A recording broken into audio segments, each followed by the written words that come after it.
Despite a large build-up of forces on the Ukrainian border, Russia says it has no plans to invade. US President Joe Biden isn't convinced.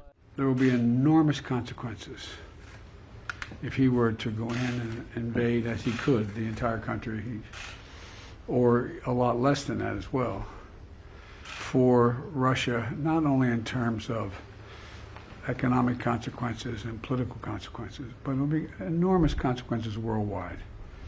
This would be the largest, if he were to move in with all those forces, it would be the largest invasion since World War II.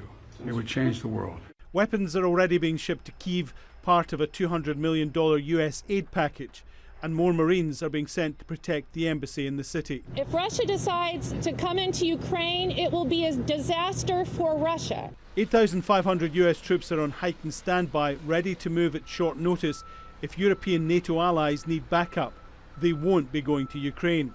Joe Biden held a video conference with European allies to shore up support for diplomatic and economic responses. His actions getting a surprise vote of confidence from Republicans on Capitol Hill. They're prepared to take steps before an incursion, not afterwards.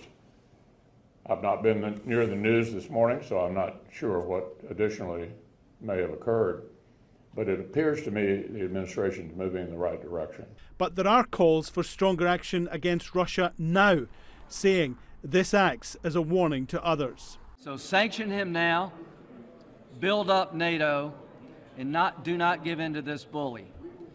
If we get Ukraine right, it can reset the world. If we get it wrong, God help Taiwan. The White House says it will continue to give classified briefings on the Hill as the situation develops. Biden determined to put on a united front in the first real big foreign policy test of his presidency. Alan Fisher, Al Jazeera, Washington.